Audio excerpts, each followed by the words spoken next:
आयुष्याशी अजून माझा करार बाकी आहे. आयुष्याशी अजून माझा करार बाकी आहे. मावळताना लखलखण्याचा विचार बाकी आहे. आयुष्याची सकाळ माझ्या खरेच सुंदर गेली. आयुष्याची सकाळ माझ्या खरेच सुंदर गेली. संध्येची मज फिकीर नाही. दुपार बाकी आहे. आयुष्याशी अजून माझा करार बाकी आहे. मावळताना लखलखण्याचा विचार बाकी आहे. आधाराने कसे बसे मत जगावयाचे नाही. आधाराने कसे बसे मत जगावयाचे नाही. जगण्यासाठी मनात ऊर्जा चिकार बाकी आहे. आयुष्याशी अजून माझा करार बाकी आहे. मावळताना लखलखण्याचा विचार बाकी आहे. फाटत गेलो तरी भरजरी, फाटत गेलो तरी भरजरी. स्वार्थासाठी उगाच खोटा सलाम केला नाही. स्वार्थासाठी उगाच खोटा सलाम केला नाही. फाटत गेलो तरी भरजरी किनार बाकी आहे. आयुष्याशी अजून माझा करार बाकी आहे. मावळताना लखलखण्याचा विचार बाकी आहे. मावळताना लखलखण्याचा विचार बाकी आहे. नमस्कार माझ्या प्रिय विद्यार्थी बंधू आणि भगिनींनो, मी प्राध्यापक मारुती विठ्ठल शेळके आपल्या सर्वांच्या लाडक्या व्यासपीठावर अर्थात शेळके मास्टरमाइंड अकॅडमीच्या या व्यासपीठावर सहर्ष असे स्वागत करीत आहे. काल 15 जून रोजी आपल्या सर्वच कोर्सेसला नव्या पीपीटी सह, नव्या डिझाईन सह आणि नव्या उत्साहानं सुरुवात केली. काल मी तुम्हाला सामान्य ज्ञानाची जीएसची तयारी कशी करायची या संदर्भात अतिशय कमी वेळेमध्ये आणि माझ्या 18 वर्षाच्या सामान्य ज्ञानाच्या अध्यापनाच्या अनुभवाचा सारांश तुम्हाला सांगितला. आज मी तुम्हाला या सामान्य ज्ञानामध्ये एक अतिशय महत्त्वाचा विषय आहे इतिहास, हिस्ट्री. या इतिहासामध्ये पैकीच्या पैकी मार्क्स मिळवायचे, इतिहासामध्ये आउट ऑफ मार्क्स मिळवायचे, त्याचा मूलमंत्र, त्याचा तंत्र आज मी तुम्हाला अगदी कमी वेळेमध्ये सांगणार आहे. मग एकदा लेक्चरला सुरुवात करण्यापूर्वी आपल्या या लेक्चरची लिंक आपल्या मित्रमंडळींमध्ये, आपल्या सर्व सहकार्यांमध्ये, आपल्या ग्रुपमध्ये शेअर करा बरं. अशी लिंक आपले हे लेक्चर स्टेटसला ठेवलं तरी आनंदाचीच गोष्ट आहे. त्याचबरोबर मोकळ्या मनानं एकदा लाईकवर क्लिक करा, लाईकच्या बटनवर क्लिक करा. चॅनलवर नवीन असाल एकदा सबस्क्राईब करून ठेवा आणि मग लगेचच आपण सुरुवात करूया. चला, गुड आफ्टरनून, शुभ दुपार. चला सुरुवात करूया. आज काय शिकायचं आपल्याला? इतिहास असा शिकायचा असतो. इतिहास असा शिकायचा असतो. या शीर्षिका अंतर्गत आपण इतिहासातले प्रमुख घटक, उपघटक, उपयुक्त पुस्तके, अभ्यासाची स्ट्रॅटेजी, त्याचबरोबर मग तुम्हाला या जीके जीएसची कशी तयारी करायची ते इतिहासा संदर्भाची माहिती तुम्हाला सांगणार आहे. इतिहासात आउट ऑफ मार्क्स कसे मिळवायचे. ओके, चला तर मग शिकूया इतिहासातील प्रमुख घटक. आता तुम्हाला पहिला मुद्दा माहिती असायला पाहिजे की इतिहास शिकत असताना इतिहासाचे 3 कालखंड आपल्याला शिकावे लागतात. इतिहास शिकत असताना इतिहासाचे 3 कालखंड आपल्याला शिकावे लागतात. प्राचीन भारताचा इतिहास, मध्ययुगीन भारताचा इतिहास आणि आधुनिक भारताचा इतिहास. ओके, तर त्या 3 प्रकारच्या इतिहासामध्ये आपल्याला काय शिकायचंय? पहिला आहे प्राचीन भारताचा इतिहास. या प्राचीन भारताच्या इतिहासामध्ये पहिला घटक आपल्याला शिकायचा उत्क्रांतीवादाचा सिद्धांत, जो चार्ल्स डार्विनने मांडलाय. मग या उत्क्रांतीवादाच्या सिद्धांताची भाग 1, भाग 2 जे सगळ्या स्पर्धा परीक्षांच्या पुस्तकामध्ये असतीलच असं नाही, ते दोन्ही आपण शिकतो, जेणेकरून या टॉपिकवर आउट ऑफ मार्क्स आपल्याला 100% मिळतातच. उत्क्रांतीवादाचा सिद्धांत म्हणजेच क्रमविकास सिद्धांत. यानंतर दुसरा आहे प्राचीन इतिहासाचे 3 कालखंड. प्राचीन इतिहासाचे 3 कालखंड. मग हे कोणते 3 कालखंड? जसे इतिहासाचे प्राचीन, मध्ययुगीन, आधुनिक 3 कालखंड पाडलेत, तसे प्राचीन इतिहासाचे पुन्हा 3 कालखंड आहेत. प्रागैतिहासिक कालखंड, इतिहास पूर्व कालखंड आणि ऐतिहासिक कालखंड. मग त्याच्यात कुठल्या कुठल्या घटकांचा समावेश आहे त्या सगळ्या गोष्टी आपल्याला यामध्ये शिकायचं आहे. हा दुसऱ्या क्रमांकाचा घटक आहे. यानंतर तिसऱ्या क्रमांकाला भारतीय संस्कृती. आपल्याला भारताच्या 2 संस्कृती शिकाव्या लागतात. त्यापूर्वी जगभरातल्या संस्कृती आणि त्या कोणत्या नद्यांच्या खोऱ्यामध्ये उदयास आले ते पण आपल्याला शिकावं लागतं. आणि मग भारतीय पुरातत्व विभागाचा प्रवास, भारतीय पुरातत्व विभागाची स्थापना कोणी केली, कधी केली, कशी केली, हा सगळा प्रवास पाहिल्यानंतर मग आपल्याला पहिल्यांदा सिंधू संस्कृती म्हणजे हडप्पा मोहनजोदडो संस्कृती ही ग्रामीण संस्कृती पाहावी लागते. आणि त्यानंतर वैदिक संस्कृती ही उलटं झालं, हडप्पा मोहनजोदडो संस्कृती ही नागरी संस्कृती आणि त्यानंतर वैदिक संस्कृती ही ग्रामीण संस्कृती, अशा दोन संस्कृती आपल्याला शिकायच्याच, समजून घ्यायच्या. ओके, तुमच्या शंका कुशंका काय असणार आहेत ना, त्या शेवटी त्याचं उत्तर देतो बघा. तुम्ही काय काळजी करू नका, फक्त एकदा व्यवस्थित जॉईन करा बरं, व्यवस्थित ताट करा ठेवून, एकदम बसा बरं व्यवस्थित फ्रेश मूडमध्ये, एकदम फ्रेश मूडमध्ये बसायचं बा, एकदम जोशमध्ये, एकदम होशमध्ये, एकदम म्हणजे कॉन्सन्ट्रेट चांगलं होतं, लक्षात चांगलं राहतं आणि मग तुम्हाला पुढे त्याचा नक्कीच फायदा होतो. चला, तिसऱ्या क्रमांकाच्या भारतीय संस्कृतीनंतर नवीन धार्मिक प्रवाह. प्राचीन भारताच्या इतिहासामध्ये नवीन धार्मिक प्रवाह या टॉपिकमध्ये अगोदर आपल्याला जुना धार्मिक प्रवाह म्हणजेच जगभरातील प्रमुख धर्म, त्यांचे संस्थापक, त्या धर्माचे पंथ असतील, त्या धर्माचं प्रार्थनास्थळ असेल, त्या धर्माचा पवित्र ग्रंथ असेल, त्या धर्माची तीर्थक्षेत्रे असतील, हे सगळं आपल्याला पार्श्वभूमी प्रस्तावना म्हणून या घटकाचे शिकायचे. आणि मग नवीन धार्मिक प्रवाहामध्ये दोन व्यक्तिचरित्र आणि त्यांचे विचार आपल्याला शिकायचे. त्यामध्ये एक आहे वर्धमान महावीर आहेत आणि दुसरा आहे गौतम बुद्ध. ओके, हा दोन महत्वाचा घटक जे आहे ते क्लिअर झाल्यानंतर, नवीन धार्मिक प्रवाह हा टॉपिक झाल्यानंतर मग पुढचा 5व्या क्रमांकाचा टॉपिक आहे 16 महाजनपदे.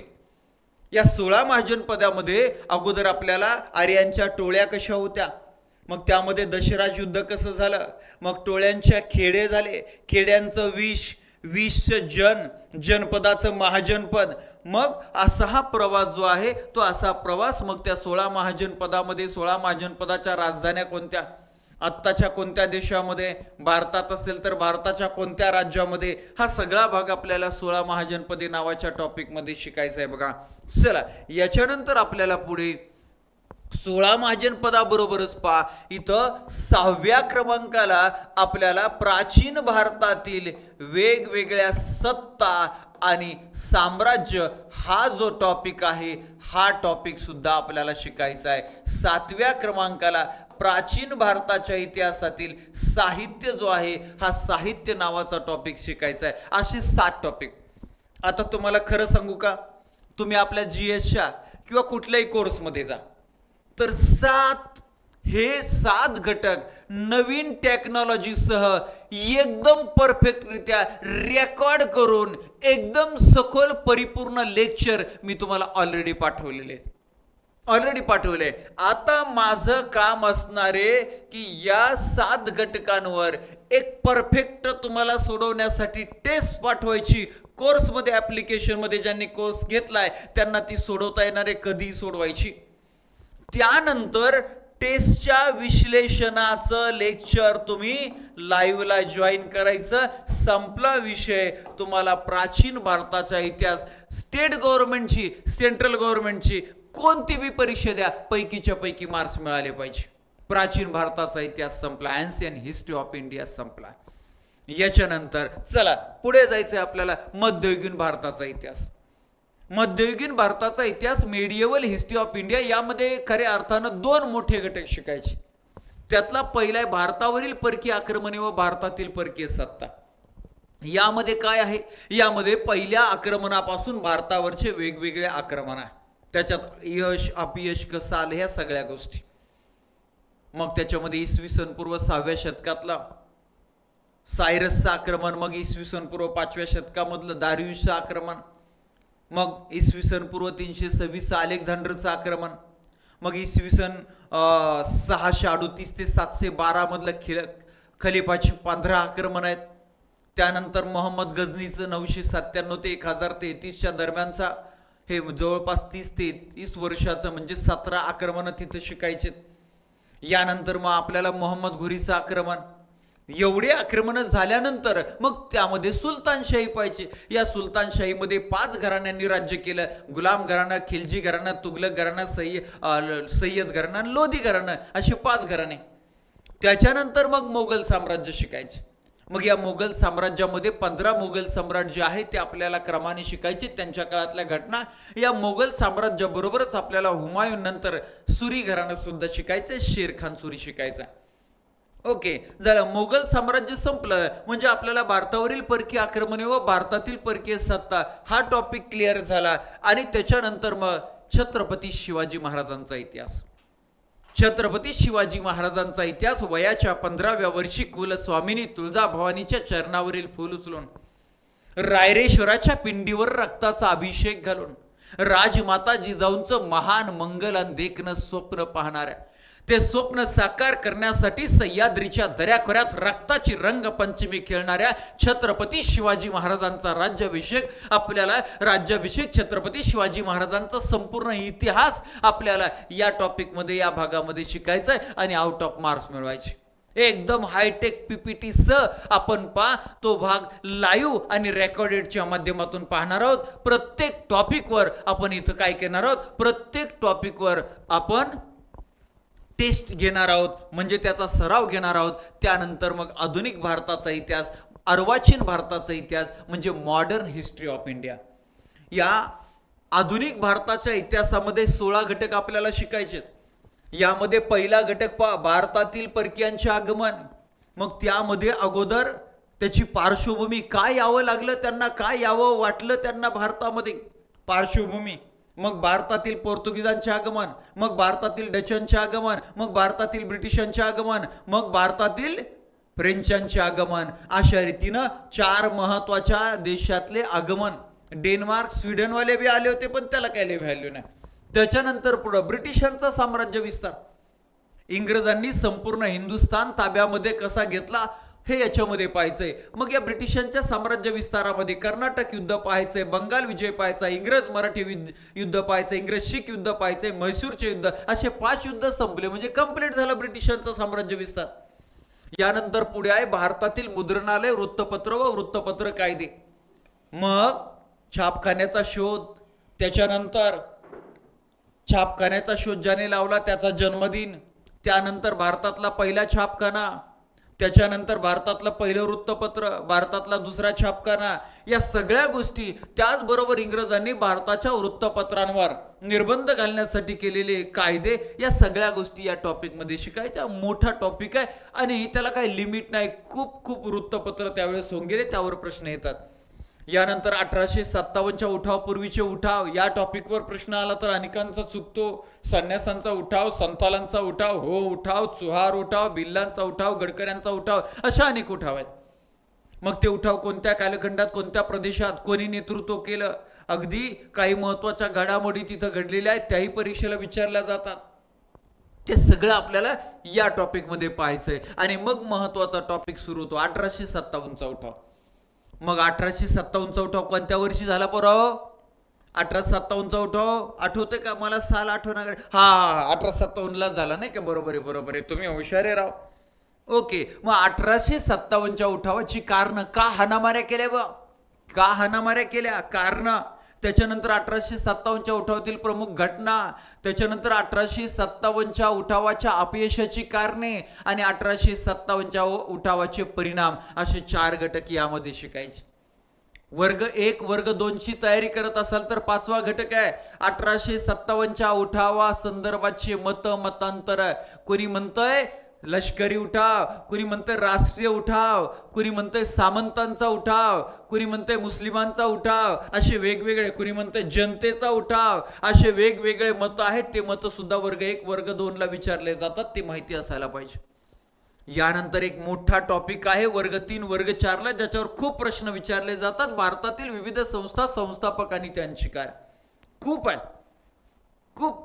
आणि मग त्या सगळ्या संस्था तिने कुणी स्थापन केल्या, कुठे स्थापन केल्या, कोणत्या वर्षी, त्याच्या काही शाखा होत्या का, अजून कोणी पदाधिकारी, अजून काही महत्वाचं कार्य, त्या सगळे प्रश्न इथं तुम्हाला पाहायचे. ओके, याच्यानंतर मग आपल्याला 7व्या क्रमांकाचा घटक झाल्यानंतर इथं 8व्या क्रमांकाचा घटक आहे राष्ट्रीय सभा. राष्ट्रीय सभा, इंडियन नॅशनल काँग्रेसची स्थापना कशी झाली, त्याची पार्श्वभूमी पाहायची, त्याचे राष्ट्रीय सभेचे अधिवेशन सगळे समजून घ्यायचे. आणि मग आपल्याला इथं पहा मवाळ युग, त्यानंतर टिळक युग म्हणजे जहाल युग, त्यानंतर गांधी युग, त्यातले सगळ्या घटना महत्वाच्या समजून घ्यायच्या, शिकायच्या. यानंतर भारतातील सशस्त्र क्रांती, गांधी युग गेलं 1948 पर्यंत, बरोबर. गांधी युग 48 पर्यंत गेलं. आणि मग आपल्याला देशाला स्वातंत्र्य मिळवून देण्यासाठी अनेकांनी शस्त्र हातामध्ये घेतलं होतं आणि इंग्रजांच्या विरोधात सशस्त्र लढा दिला. त्यांचाही भारताच्या स्वातंत्र्याच्या संघर्षामध्ये फार मोठा वाटा आहे, फार मोठा वाटा आहे. आणि म्हणून भारतातील सशस्त्र क्रांती, मग उमाजी नाईक असतील, वासुदेव बळवंत फडके असतील, भगतसिंग, सुखदेव, राजगुरू, अशा अनेक, नेताजी सुभाषचंद्र बोस, अशा अनेक सशस्त्र क्रांतीमध्ये मुद्दे पाहायचे. त्यानंतर इंग्रजांच्या काळातले कायदे, अगदी 1773 केलेला पहिला रेग्युलेटिंग ऍक्ट, नियामक कायद्यापासून 18 जुलै 1947 रोजी देशाच्या स्वातंत्र्याचा इंडियन इंडिपेंडन्स ऍक्ट केला, तो त्यामध्ये सगळे कायदे. मग 1858चा सुशासनाचा कायदा किंवा व्हिक्टोरिया राणीचा जाहीरनामा किंवा 1858चा कायदा, मग त्याचबरोबर 1909चा मोर्ले मिंटो, 1919चा मॉन्टेग्यू चेम्सफोर्ड कायदा, 1935चा भारत सरकार, हे तर महत्वाचे. असे छोटे छोटे कायदे सगळे आपल्याला इथं पाहायचे. ओके, झालं. सशस्त्र क्रांती बरोबर इंग्रज कालीन कायदे पाहिले. 13वा टॉपिक राहिला की भारतातील विविध व्यक्ती चरित्र आहे. भारतात आणि आपल्या महाराष्ट्रामध्ये अनेक समाज सुधारक, शिक्षक, महर्षी, राष्ट्रपुरुष होऊन गेले. त्या राष्ट्रपुरुषांचं चरित्र आपल्याला सातत्यानं प्रेरणा देत असतं, जगण्यासाठी दिशा देत असतं. म्हणून तर म्हटलं गेलंय, थोर महात्मे होऊन गेले, चारित्र्य त्यांचे पहा जरा, आपण त्यांच्या समान व्हावे, हाच सापडे बोध करा. दुर्दैवानं या राष्ट्रपुरुषांना आपण जाती जातीमध्ये विभागून ठेवलं, धर्मामध्ये विभागून ठेवलं. त्याच्यामुळं आपल्याला या राष्ट्रपुरुषांबद्दलची आत्मीयता, त्यांचे विचार हे आपले वाटतच नाही. मग आपल्या जातीचा, आपल्या धर्माचा एखादा चोर भामटा असला तरी तो आपला नेता, आपलं दैवत असं वाटायला लागतं. तर दुर्दैवानं याच कारणाने आपल्या देशाची आणि आपल्या साऱ्या देशवासियांची दिशा चुकीची आहे. एवढ्या मोठ्या तरुणांचा देश असून सुद्धा दुर्दैवानं गेल्या 70-80 वर्षापासून विकसनशीलच आहे, सुधारणाच नाहीये. कोणी सिग्नल पाळत नाही, कोणी कुठले नियम पाळत नाही, स्वच्छता नाही का काय नाही, या देशाचं कुणालाच काही घेणं देणं नाही, अशी परिस्थिती आहे. तर खऱ्या अर्थानं या राष्ट्राच्या स्वातंत्र्यासाठी, या राष्ट्राच्या प्रगती आणि विकासासाठी कित्येकांनी आपल्या सर्वस्वाचं बलिदान दिलेलं आहे. अशा बलिदान देणाऱ्या, संघर्ष करणाऱ्या सर्व राष्ट्रपुरुषांचा आदर्श आपल्या समोर असावा. आणि म्हणून भारतातील विविध व्यक्तिचरित्रे आपल्याला या टॉपिकमध्ये शिकावे लागतात. त्यानंतर पहा गव्हर्नर जनरल, आणि त्यानंतर 1858 नंतर व्हाईस रॉय झालं. कसं पद झालं, काय झालं, पहिला गव्हर्नर कोणता, पहिला गव्हर्नर जनरल कोणता, शेवटचा गव्हर्नर कोणता, शेवटचा गव्हर्नर जनरल कोणता, कोणत्या भागात झाला, काय बदल झाला, कोणत्या कायद्याने झाला, हे सगळं आपल्याला इथं. याचबरोबर कोणत्या घटनेच्या वेळेस कोणता व्हाईस रॉय होता, कोणता गव्हर्नर जनरल होता, असे प्रश्न परीक्षेला विचारले जातात. आणि मग ते आपल्याला माहिती असायला पाहिजे. आणि शेवट आहे, जरी देशाला स्वातंत्र्य मिळालं तरी देशामध्ये स्वतंत्र असे छोटे छोटे अनेक संस्थानं होते, अनेक छोटे छोटे राज्य होते. ते सगळे एकत्रित करणं इतकं अवघड नव्हतं, इतकं सोपं नव्हतं, प्रचंड अवघड होतं, किंबहुना अशक्यप्राय होतं. कारण आपल्याला वायली निघायचा नाद लय. लग्न झालं की ती म्हणते वायली निघा, म्हातारे घराच्या बाहेर काढा, हा आपल्याला पगार आहे, आपल्याला कोणाची गरज नाही, येगळं राहा. वायलीचा नाद प्रचंड. आपल्याला ॲडजस्टमेंट नाही, दुसऱ्याला समजून घ्यायची आपल्याला सवय राहिली नाही. विशेषतः स्वावलंबी झाल्यावर तसंच होतं. आणि म्हणून ह्या सगळ्या संस्थानांना एकत्र करणं हे फार जिकिरीचं होतं. तरी सरदार वल्लभभाई पटेल यांनी साम दाम दंड भेदाचा वापर करून तुम्हाला या सगळ्या एकत्रित संघटित देशाला एकत्र आणलं. ते कसं, ती हिस्ट्री, तो इतिहास आपल्याला पाहायचा आहे. आणि म्हणून आपण या इतिहासाच्या माध्यमातून आपल्या करिअरच्या यशाचा इतिहास घडवायचा आहे, यासाठी तो इतिहास शिकायचा आहे. कोणीतरी म्हटलंय, इतिहास घडवणारी माणसं कधी इतिहास विसरू शकत नाही आणि इतिहास विसरणारी माणसं कधी इतिहास घडवू शकत नाही. हा एक इतिहास आहे. म्हणून पहा, learn history to create history of our career, to create history of our success हा मंत्र घेऊन, हे टायटल घेऊन, हे शीर्षक घेऊन आपण इतिहासातील प्रमुख घटक पाहिलेले आहेत. सगळे आपल्या लेक्चरमध्ये, आपल्या कोर्समध्ये हे सर्व घटक तुम्हाला हायटेक पीपीटी सह, हायटेक सिस्टमॅटिक रेकॉर्डेड आणि लाईव्ह लेक्चर तुम्हाला मिळणार आहेत, अतिशय परिपूर्ण. आणि प्रत्येक टॉपिकवर सोडवण्यासाठी ऑनलाईन टेस्ट तुम्हाला मिळणार आहेत. जुन्या टेस्ट आहेत, मात्र नव्यानं नवे प्रश्न कसे येत आहेत त्या अनुषंगानं सोडवण्यासाठी टेस्ट असणार आहेत. आणि त्या टेस्टच्या विश्लेषणाचे लाईव्ह किंवा रेकॉर्डेड लेक्चर सुद्धा तुम्हाला मिळणार आहेत.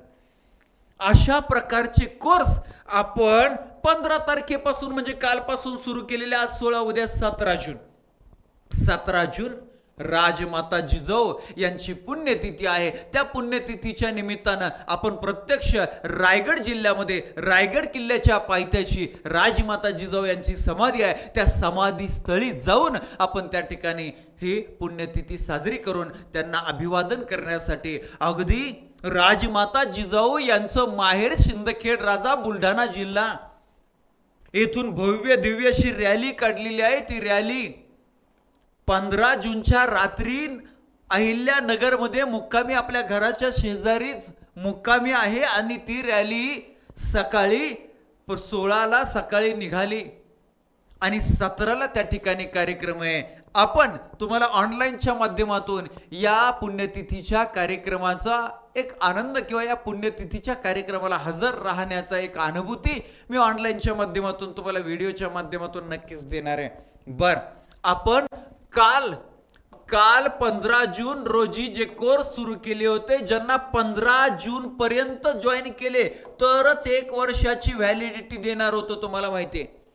त्यानंतर 6 महिने. मात्र आजच्या दिवस बऱ्याच जणांचे फोन आले रात्री उशिरा, सर माझं ऍडमिशन करायचं राहिलं, उद्या सकाळी 9 वाजेपर्यंत 8 वाजेपर्यंत करतो. आणि म्हणून आजच्या दिवस आज रात्री 12 वाजेपर्यंत जे कोर्स जॉईन करतील त्या सगळ्यांना 1 वर्ष व्हॅलिडिटी म्हणजे व्हॅलिडिटी दुप्पट ऑफर मिळेल. अदरवाईज आपल्या सगळ्या कोर्सची व्हॅलिडिटी 6 महिन्यांची असणारे, लक्षामध्ये राहू द्या. परीक्षेची तारीख कधी येईल हा प्रश्न अनेकांचा. अरे परीक्षेची तारीख येईल कधी, ती येईल शासनावर अवलंबून आहे, ते आपल्या हातामध्ये नाहीये. पण 75,000 जागांची घोषणा केली, त्यापैकी 1 जागा माझी आहे. यासाठी तुमच्या मनामध्ये जो आत्मविश्वास निर्माण व्हायला पाहिजे, त्या आत्मविश्वासासाठी तुमची तयारी असायला पाहिजे, तुमचा अभ्यास असायला पाहिजे. आणि म्हणून आपण शांततेच्या काळामध्ये परीक्षेची तारीख यायच्या अगोदरच नेहमीप्रमाणे आपला कोर्स सुरू केलेला आहे. आणि जे शांततेच्या काळात घाम गाळणार आहेत, कोर्स जॉईन करणारे, नक्कीच परीक्षेची तारीख आल्यावर त्यांना धावपळ करायची गरज पडणार नाही, रणांगणात रक्तपात करायची गरज पडत नाही, ते सहज जिंकणार आहेत. 18 वर्षापासूनचा आपला हा अनुभव आहे आणि त्याच अनुभवाच्या जोरावर हा कोर्स आपण नव्यानं, पहिले रेकॉर्डेड लेक्चर, पहिले लाईव्ह लेक्चर आहेतच, पण नवे रेकॉर्डेड लेक्चर, नवे लाईव्ह लेक्चर, टेस्ट नव्या आणि टेस्टच्या विश्लेषणाचे नव्या पद्धतीने विश्लेषण, या सगळ्या गोष्टी तुम्हाला मिळणार आहेत. बघा, आज जॉईन केले तर 1 वर्षासाठी हा GS चा कोर्स आहे. फक्त 500 रुपयामध्ये तुम्हाला स्टेट बोर्ड टेस्ट सिरीज मिळणार आहे, NCERT टेस्ट सिरीज मिळणार आहे, इतिहास, भूगोल, राज्यशास्त्र, अर्थशास्त्र, विज्ञान, चालू घडामोडी यांचे recorded lecture, live lecture, PDF notes, topic wise test, हे सगळं तुम्हाला इथं मिळणार आहे. बघा, जॉईन करा. त्यानंतर पहा, MPSC फाउंडेशन, 12वी पास विद्यार्थ्यांना स्पर्धा परीक्षा म्हणजे काय असते आणि एक बेसिक वर्ग 3 वर्ग 4च्या परीक्षांची तयारी व्हावी, यासाठी MPSC फाउंडेशनचा सर्व विषयांचा हा कोर्स जो आहे सुरू केलेला आहे. तोही फक्त 1,500 रुपयामध्ये. आज जॉईन केला तर 1 वर्ष व्हॅलिडिटी तुम्हाला मिळेल. पहा, सगळ्याच कोर्ससाठी संपूर्ण तलाठी भरतीचा कोर्स आहे, फक्त 1,500 रुपयामध्ये आहे. 1 वर्षभर कुठलीही परीक्षा द्या, तुम्हाला त्याचा फायदा होणार आहे. TT पेपर 2 गणित विज्ञानाचाही कोर्स तुम्हाला असाच जॉईन करायचा आहे. 2,000 रुपये त्याची फीज आहे. त्यानंतर टीईटी पेपर 2 सामाजिक शास्त्र 2000 रुपये फीज आहे, याची सुद्धा व्हॅलिडिटी आज जॉईन केलं तर 1 वर्षाची मिळेल. टीईटी पेपर 1 याची फीज 2500 आहे, हा सुद्धा तुम्हाला 1 वर्षासाठी मिळेल. अशा प्रकारे हे आपले सगळे कोर्स जे आहेत हे आपल्या शेळके मास्टरमाइंड अकॅडमी ऍप्लिकेशन मध्ये सुरू झालेले आहेत. 15 तारखेपासून तुम्ही ते जॉईन करा आणि निश्चिंतपणे एकदम आत्मविश्वासाने आपल्या स्पर्धा परीक्षेतील करिअरच्या तयारीला लागा, आपल्या स्वप्नपूर्तीच्या ध्येयपूर्तीच्या तयारीला लागा. आम्ही तुमच्यासोबत सातत्याने आहोत, आम्ही तुमच्यासोबत सातत्याने आहोत. तुमचा आत्मविश्वास वाढवण्यासाठी, तुम्हाला इन्स्पायर करण्यासाठी, तुम्हाला मोटिवेट करण्यासाठी आणि हा सगळा डाटा अचूकरित्या तुमच्यापर्यंत पोहोचवण्यासाठी आमचं सातत्यानं गेल्या 18 वर्षापासून काम चालू आहे. आणि म्हणूनच मोटिवेशन, इन्स्पिरेशन आणि परफेक्ट डाटा, परफेक्ट कोर्स या सगळ्या गोष्टी आपण देत आलो. आणि म्हणून 18 वर्षापासून आपल्या महाराष्ट्रामध्ये सर्वोत्तम निकालाची अखंड परंपरा सातत्याने सुरू आहे. म्हणून महाराष्ट्रातील ऑफलाईन असो ऑनलाईन असो आपला विद्यार्थी जगाला ठणकावून सांगतो. जेव्हा सिलेक्शन होतं तेव्हा जगाला ठणकावून सांगतो काय, मी प्रत्येक वादळ पेलीन, मला विश्वास आहे, मी प्रत्येक वादळ पेलीन, मला विश्वास आहे, माझ्या पायाशी जमीन पाठीशी आकाश आहे, पाय घट्ट जमिनीत रोवून मी सह्याद्रीत सरका ताट आहे. अरे जाऊन सांगा त्या वादळांना या शेळके मास्टरमाइंडच्या वाघाशी गाठ आहे, या शेळके मास्टरमाइंडच्या वाघिणींशी गाठ आहे. आजच्या लेक्चरमध्ये इथंच थांबूया, पुन्हा भेटूया पुढील लेक्चरमध्ये. धन्यवाद. थँक्यू.